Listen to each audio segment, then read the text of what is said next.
Curso zodiacal. Samael Alveor. Resumo analítico do presente curso. Primeira lição.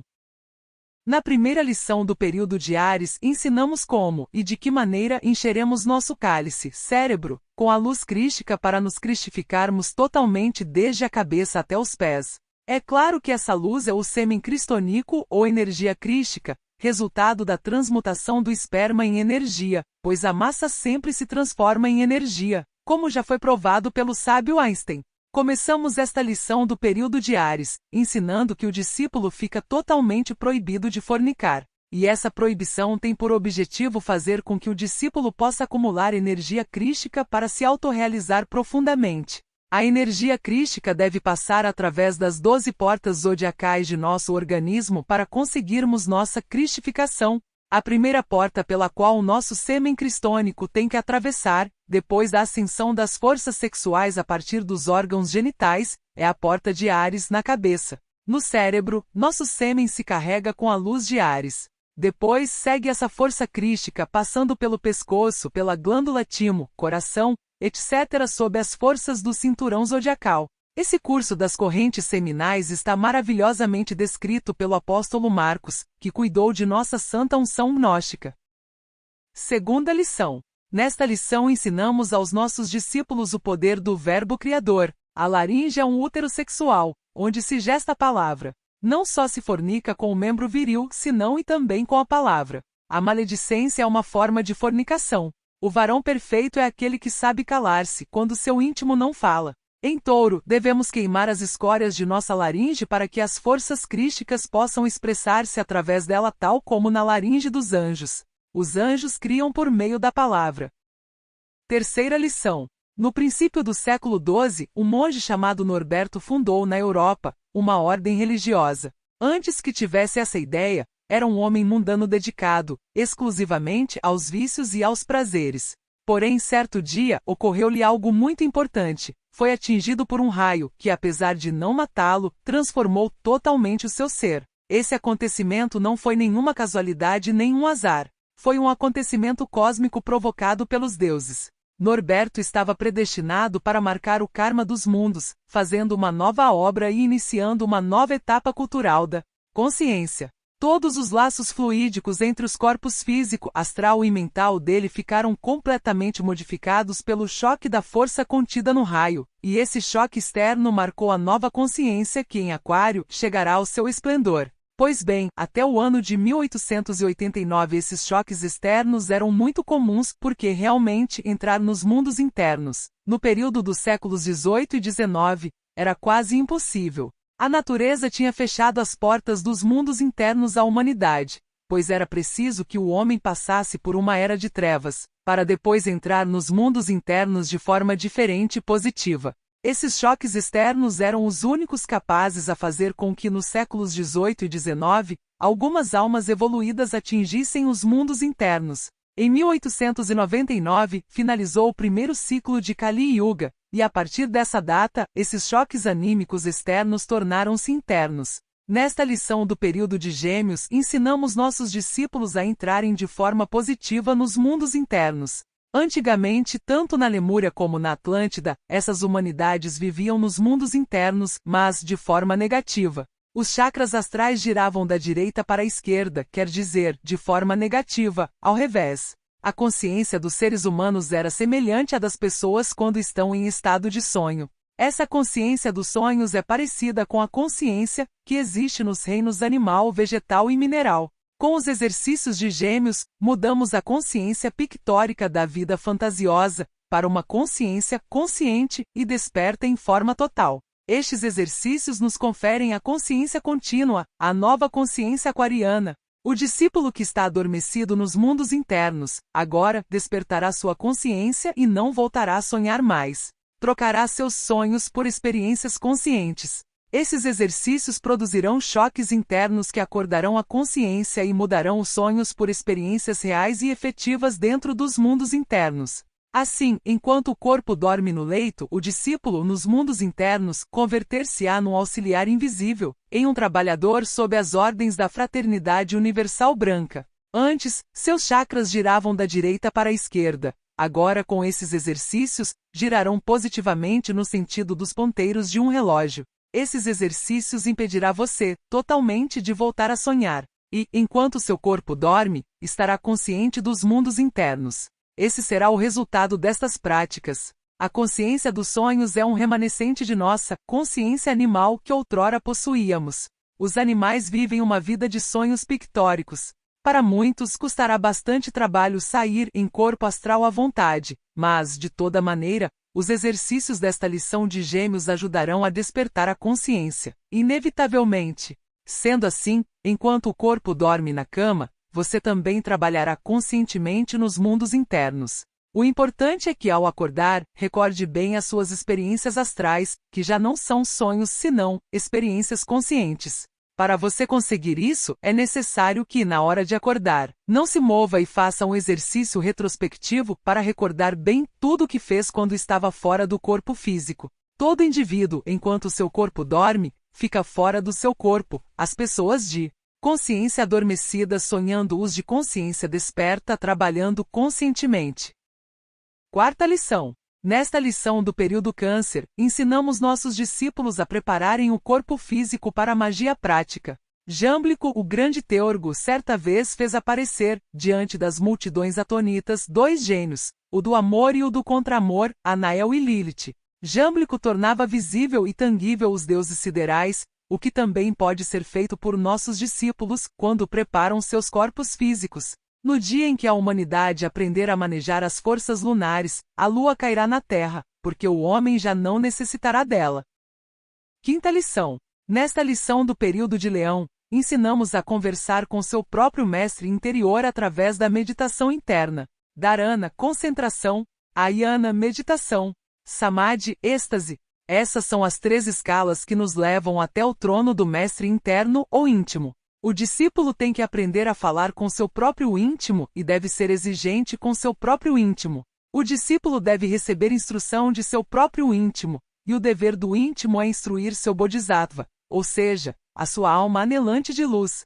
A doutrina de Shinsen ensina que a mente humana é como um espelho que atrai e reflete cada átomo de pó, e tem que ser desempoeirada a cada dia até se converter em mente Cristo. Shinsen foi o 6º patriarca do norte da China. Ele ensinava a doutrina esotérica chamada Bodhidharma. A câmara interna do coração é chamada em sânscrito de Brahm, pura a cidade do Deus Supremo.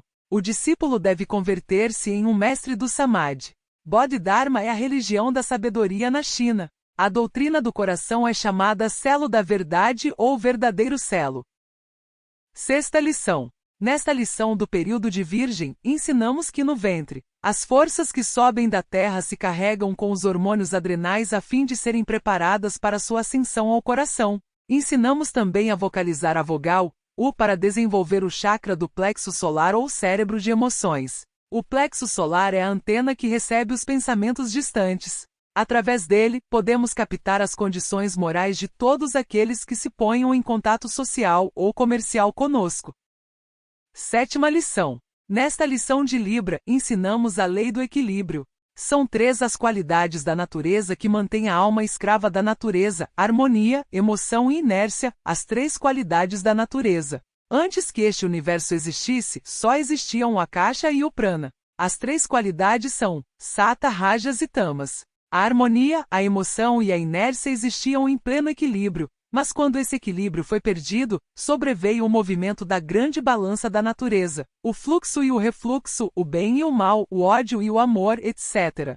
Foi quando os íntimos humanos ingressaram nesta grande universidade da natureza, onde evoluímos e também evoluímos. Porém, se quisermos nos libertar da natureza, deveremos transcender as 3 qualidades da natureza, denominadas de harmonia, emoção e inércia. Devemos ser indiferentes ante o triunfo e a derrota, ante o prazer e a dor, ante o louvor e o vitupério. E quando a natureza inteira voltar a encontrar seu primordial equilíbrio, os continentes afundarão sob os mares, e haverá muito fogo. Os mares se evaporarão e os vapores se descomporão em suas formações atômicas. Tudo voltará ao Akasha primitivo, à noite cósmica, ao equilíbrio primitivo da grande balança cósmica depois da atividade do Mahanvantara, cuja duração é de 311 trilhões e 40 bilhões anos.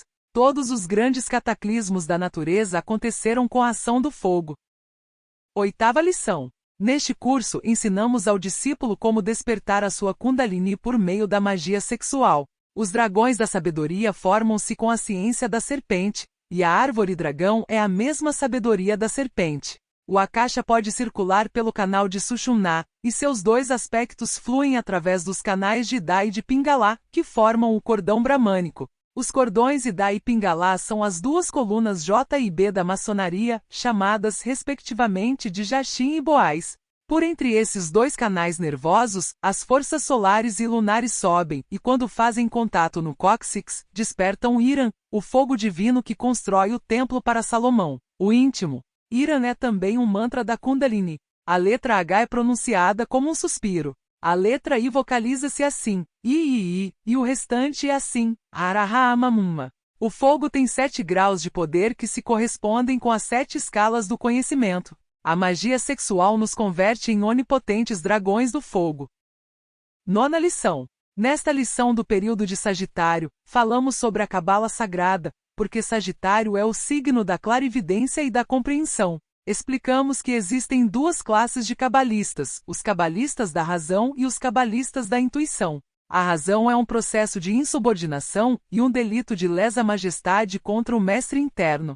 É por causa disso que os cabalistas da razão são magos negros. Os grandes cabalistas intuitivos não raciocinam, compreendem através da percepção direta e escutam a voz do silêncio quando observam alguma lâmina do sagrado tarô. Nesta lição do período de Sagitário, falamos sobre a Cabala Sagrada, porque Sagitário é o signo da clarividência e da compreensão. Explicamos que existem duas classes de cabalistas, os cabalistas da razão e os cabalistas da intuição. A razão é um processo de insubordinação e um delito de lesa majestade contra o mestre interno. É por causa disso que os cabalistas da razão são magos negros. Os grandes cabalistas intuitivos não raciocinam, compreendem através da percepção direta e escutam a voz do silêncio quando observam alguma lâmina do sagrado tarô. 10ª lição. Na lição do período de Capricórnio, falamos a respeito da ordem planetária autêntica e também do legítimo calendário, que foi falsificado e adulterado pela seita romana.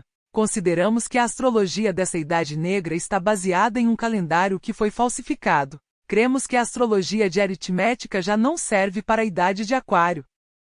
11ª lição. Nesta lição, explicamos que os seres hermafroditas se reproduziam por esporos desprendidos das panturrilhas. Para muitos, parecerá uma loucura nossas afirmações, mas um clarividente poderá pesquisar, por sua própria conta, nos arquivos akáshicos, comprovando as nossas afirmações. As mulheres da futura era conceberão sem a necessidade de varão. Os futuros seres hermafroditas criarão seus próprios corpos por meio da palavra.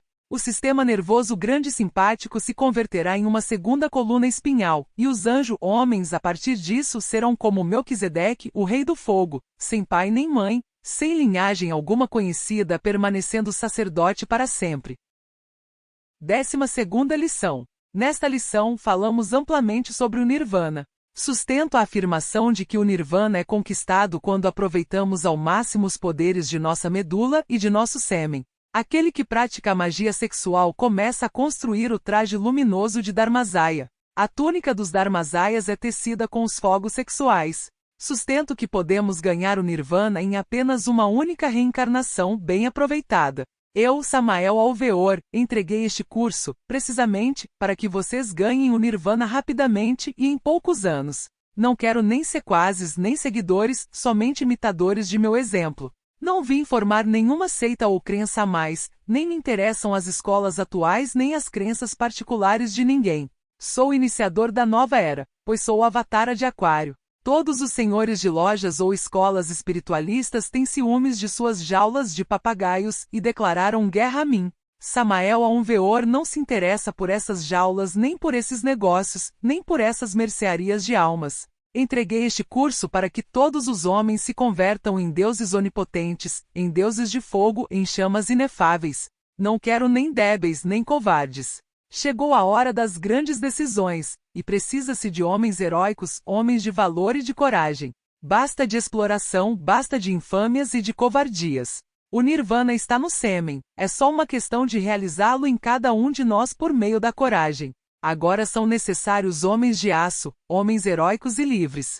Necessitamos ter sempre um eu forte e onipotente. Precisamos de uma poderosa e robusta personalidade. Conheço o Nirvana e posso assegurar que todos os habitantes do Nirvana são deuses fortes e onipotentes, com personalidades robustas e poderosas. Que a paz seja com todos vocês. Mapa cosmográfico autêntico. O mapa cosmográfico autêntico está impresso no organismo humano. O peito é o nosso Mercúrio. Saturno, o ventre, o Sol de nosso organismo. E o Fior, os nossos órgãos sexuais. Os horóscopos de feira, os horóscopos de aritmética ficam bem para as pitonisas e para as ciganas, mas não para homens sérios, nem muito menos para iniciados, porque um autêntico iniciado jamais se ocuparia desses jargões. Os planetas evoluem, vivem e palpitam em nossa consciência, e todos os movimentos estelares registram-se no mapa cosmográfico autêntico do corpo humano. As 12 portas zodiacais do corpo humano nos permitem penetrar em cada uma das 12 constelações zodiacais. As estrelas se sustentam na consciência cósmica que reside em nós mesmos, aqui e agora. Portanto, repetimos que as estrelas estão em nossa consciência, não fora. O horóscopo autêntico do ser humano está escrito no mapa cosmográfico de seu próprio corpo. As 4 palavras ocultas, Varon, Intiril Varan, Impuril, encerram o prognóstico exato do eclipse de 11 de julho de 1953.